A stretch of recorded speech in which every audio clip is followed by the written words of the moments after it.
Warrants have been requested, so now what happens? So, first thing that happens is the prosecutor, Mr. Khan, will request from the court these warrants through an application. This is the application process. And attached to the applications, they'll have a summary of the evidence with the ability for the judges to view the evidence that they're relying on for the purposes of these warrants. The evidence that they have is going to be evidence that has been submitted by all the countries that have joined the ICJ case against Israel, as well as anything that has been observed that have been done by the Palestinians on October 7th and after that.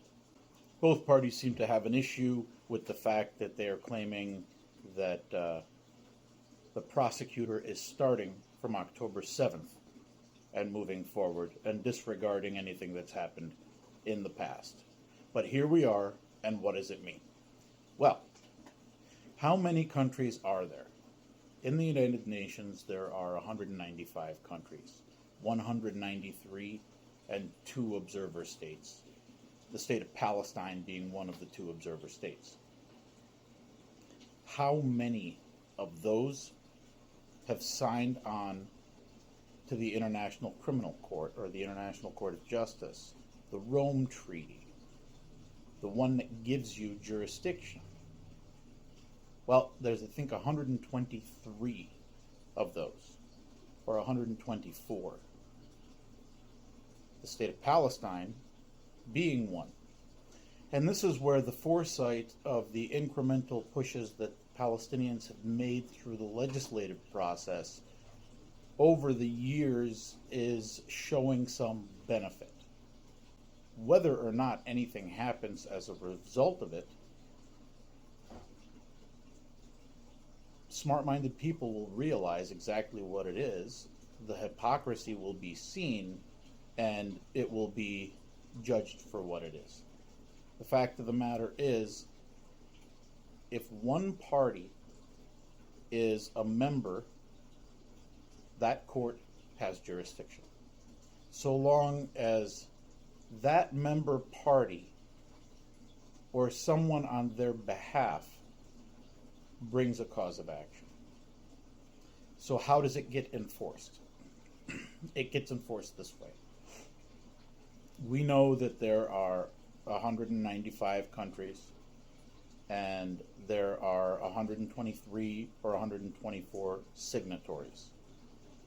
That puts you in a position where you can travel to whichever countries are not signatories. The countries that are signatories are obliged, they are obligated to effectuate an arrest. That's what they signed that treaty for. So, consequently, what's going to happen? And this is where we have to take a look and see. Are the World War II guardrails going to hold?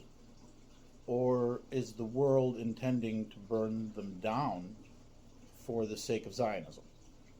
Because even though Israel and the United States are non-members, many European countries that Israel trades with are members. And the Prime Minister and the Defense Minister travel a lot to those states, those countries. Most of the countries that they travel to in Europe and Asia are members. And they're obligated to arrest them and bring them in. Now, their Palestinian counterparts, I know that there are 3. There's the Haniyeh, he's in Qatar, and the other 2, Yahya Sinwar and Muhammad Deif, are in Gaza.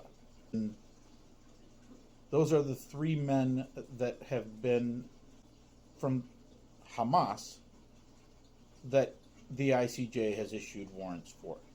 Now, in Qatar, they are not signatories.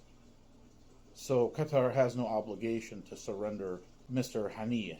However, if you were to travel to any one of the 123 or 24 countries that are signatories, then yes, he would have to. They would have to arrest him. As far as the two members of Hamas that are currently in Gaza, Yahya Sinwar and Muhammad Deif, those men, I don't think, have any intention of making it out of there alive. And if they do, they'll certainly be apprehended. And if they're smart, they will surrender themselves, answer for the crimes you committed, and put up a defense. So, how does enforcement work? Enforcement works by any one of these people traveling to any one of these countries that is a signatory, and they will be arrested. And their policing agency is Interpol. Any questions or any comments, please leave it down there. And please consider following. Thank you.